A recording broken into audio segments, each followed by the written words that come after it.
Am I the idiot for telling my mom if she wants to plan a wedding to get remarried? I, female 32, recently started planning my wedding with my fiancé, female 31, and my mom immediately jumped to help us plan. I thought at first it'd be okay, but she will call vendors and venues she likes. We'll give them my information, so they call me about a scheduled time and my mom swoops in to say, "It'd be rude not to go since they invited you." It was obvious it was her after the third time when she wouldn't stop giggling and admitted to calling beforehand and making appointments. I wouldn't take issue with this, but my mom and I have wildly different tastes. Every time me or my fiancé tell her something like how to have this color for the tablecloths or these flowers, she'll tell us that they look bad and will give us her own plan. She recently showed us a massive binder of different ideas she wants us to look through. It's exhausting. At every step she will insist on looking at her ideas, and when we reject them she'll throw a fit and tell me I don't love her because I ignore all her wishes. I also want to add, I think she's had it in her head since I was a kid she'd plan my wedding. Even before I came out and dated men, she'd comment on how excited she was for the wedding. And when I told her my fiancé proposed, she immediately started berating me about when we'd have the wedding so she could help us plan it. Part of it is that when she married my dad it was a small courthouse affair because she was pregnant with me at the time, and never got a proper wedding. My dad also died 17 years ago, and she dates sporadically but never for longer than a few months. The last time me and my fiancé went to see a venue she tagged along and made all these comments on how gross everything was, pointing out all the tiny things wrong with it all. The person showing us was getting annoyed, my fiancé was getting annoyed, and so was I. She eventually said, "If this were my wedding I'd never even consider this dump," despite it being absolutely beautiful and within the budget. I snapped and told her that if she wanted to plan a wedding so badly she should get remarried. It was cruel, but I was so tired of her trying to have her perfect wedding through me. My fiancé thinks I'm not at fault, but the rest of my family doesn't. Am I the idiot? Edit. Adding answers to a couple common questions. Is she paying for the wedding? No, she's not paying a penny. Why don't you set boundaries with her? We have. She doesn't listen and will cry and guilt me and my fiancé until we go along with her or look at what she's picked out for us now. For a few comments before the update. Not the idiot. Cut that off. Tell her she is not welcome to come to any viewings. She is allowed to send you one email per week with her suggestions, but that is it. And that if she calls and makes appointments for you anywhere else she is no longer invited to the wedding. For the rest of the family who are taking her side, tell them she is being unreasonable and they are welcome to get her help planning a party of their own. Comment 2. Not the idiot. But going forward, set some boundaries for your mom on what kind of help she can provide, and if she oversteps again, then that's when she needs to just be a guest. I had a friend get married a few years ago and her mom was like this. She ended up going with a venue that took care of everything: ceremony, caterers, DJ, bartenders, photographer, etc., so that her mom couldn't take everything over. Now for the update. Hello everyone, I took all of the advice to heart, and me and my fiancé had a sit down and looked at the comments together, and we agreed we both need to grow spines. Our wedding planner is truly a saint and had no problem setting up passwords with vendors like some people suggested, and it was a great suggestion, so thank you. We then invited my mom to dinner and told her that she has to stop trying to help us with the wedding. It started off bad as she brought her binder and had her own wedding dress in her car. Her dress is in very bad condition, would not fit either me or my fiancé, and is quite frankly hideous. I would never say that to her face, though I've told her every time she's asked that I want to pick out my own dress and she should keep hers for if she wants to get remarried. She assumed that we had invited her to apologize and let her plan the wedding however she wanted. How she jumped to that conclusion I have no idea. We lied about not wanting her to get overly stressed in the hope she'd take it better than telling her that she's been causing problems and that she hasn't been helpful. She didn't take it well and started crying and saying all she ever wanted was for me to have the perfect wedding, and she'd already given up getting the perfect son-in-law and grandchildren, so at the least we could let her plan the wedding. It stunned us both as she has never said a bad word about me liking women, not when I came out, not when I got my first girlfriend, not when me and my fiancé got engaged. That put me over the edge, and I told her that she wasn't going to plan anything. She was a guest and nothing more, and I would be cutting her speech if she was going to behave like a child. She had a full-on tantrum, so me and my fiancé paid and left her to cry and scream in the restaurant. That was all fine and dandy until our florist called to tell us my mom had called to try and get the flower arrangements changed behind our back. I called her, and she tried to lie until she realized she was backed into a corner, and admitted to doing it because she knew what was best and was trying to help. Needless to say that I've now uninvited her from the wedding with the full support of my fiancé and my soon-to-be mother-in-law and father-in-law. Comment 1. I have to echo the comment about having security at the wedding. This sounds like a potential gate crasher if ever there was one. If it helps at all, I think you and your fiancé handled this like true pros. You reached out, got advice, and put it into effect in a fair, reasonable way. Your mom's reaction is not your fault. I physically cringed at that. I gave up the perfect son-in-law and grandchildren thing, and you handled that perfectly too. If she wants to make vile, hateful comments and whip up a circus in public, which is a pressure tactic people use when desperate to force their will on someone, the right thing to do is simply refuse to participate in her games. Thumbs up. Comment 2. Holy cow! She had to give up the perfect daughter-in-law and grandchildren? How the hell does she give up something that never existed or could ever belong to her? She's beyond the pale. Great that you uninvited her. Congratulations on your engagement. Now, for the next story. Am I the idiot for not taking care of my cousin's toddler? I, female 20, went upstate to visit my extended family recently. Grandparents, aunts, uncles, cousins, this includes my cousin, who had a baby about 3.5 years ago.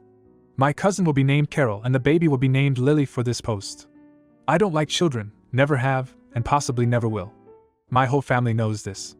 So, I haven't really spent the most time with Lily when I visited. Surprisingly, she wasn't too bad the last few times I visited her and Carol along with my other family. However, this time Lily was an absolute hellspawn, screaming, crying, throwing tantrums along with things across the room. We were staying in the same house, so I heard it every day for a few days. I distanced myself from Carol and Lily as much as possible, other than the time I got mad at Carol, and a bit at Lily, when Lily was throwing a tantrum about something and threw my phone to the floor, cracking the corner of the screen. Carol said I was overreacting. Yesterday, I was watching television in the living room when Carol came into the room carrying Lily, who was fussing. She asked me to watch her for the day because she needed a break, but I wasn't so sure. As I said, I don't like kids in the first place, but I'm also not sure I could take care of one, especially one as bad as Lily. I explained this to Carol and she insisted I take care of Lily. I asked if anybody else can take Lily because I won't, and she told me everyone else was out shopping, and how I don't know how hard it is to be a mother, and the least I can do is help out. I told her I understand how she's struggling but reinstated my doubts on taking care of another human being. Carol called me heartless and stormed out of the room to go and take care of Lily herself.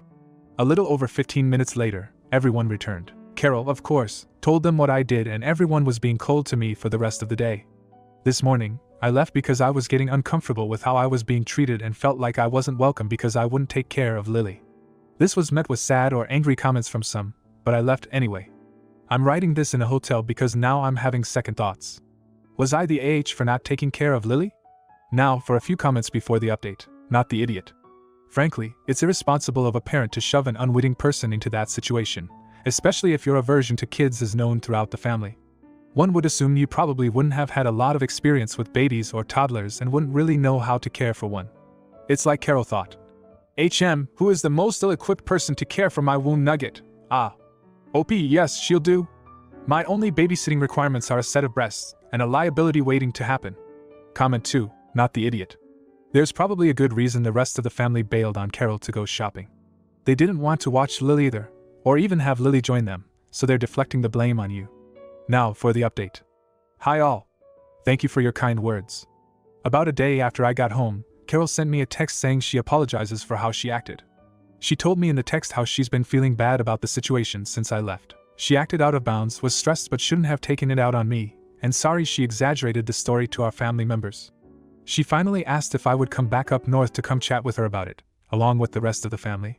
I declined because I had work and couldn't make the round trip, so we talked on the phone. She kept profusely apologizing for how she acted, and was trying to make amends. I was honestly shocked, but grateful. We made arrangements for a few months from now to meet up in person. On the more negative side, I haven't heard from the rest of the family as I'm writing this. I'm not sure if they're still mad, just ignoring me, or some other reason. I think it might be the latter as I asked Carol about it, and she's not even sure. Whatever it is, I hope they talk to me soon. Again, thank you. Comment 1. I don't understand the need to drive 3 hours for them to apologize. FaceTime works just as well. I'm so tired of the moms who use the "I need a break from my kids" as an excuse for someone else to watch them.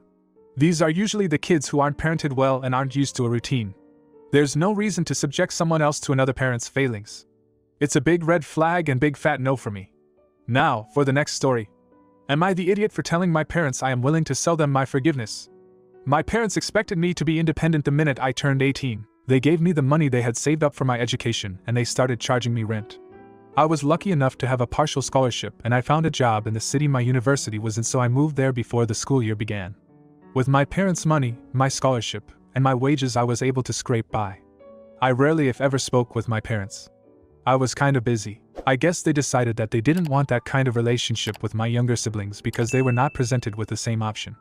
They both lived at home all through university, and even afterwards. I am 34 now with a decent job and a great girlfriend whom I will be marrying this summer. I sent my parents and siblings an invitation. They called me to ask why they were not involved in the wedding. I responded that they hadn't really been part of my life in 16 years and that I was being nice by inviting them. They said that they acknowledged that they made mistakes when I was young and that it was in the past, and that I should get over it. Against my fiancé's advice, I sent them an itemized bill for everything I paid for myself that they freely gave my brother and sister. I said if they wanted to be a part of my life they had to ante up. They said that they cannot afford that because they are in debt still from helping my siblings out. I laughed at that and said I hoped that I would see them at the wedding and hung up. My family are all getting a hold of me to let me know how much I'm hurting my parents. The thing is that I don't want their money. And I don't want anything from them at all other than their attendance at my wedding. If they can't do that, then I'm fine with our yearly phone call. Am I the idiot? There's no updates, so here's the comments. Not the idiot. Maybe the itemized bill was a bit much, but I imagine it was cathartic for you. Your parents haven't been around in a decade and a half. They have a lot of nerve to ask to be involved. Not being involved in your wedding is just reaping what they sowed. Congratulations on your upcoming wedding. Comment 2. The crux of the matter is the unfairness of treatment between OP and his siblings. It's not really the money. Presenting the bill was really giving the parents a big old serving of humble pie. Clearly OP doesn't really expect or hope that his parents would make financial amends. Congratulations on your upcoming wedding, OP, not the idiot.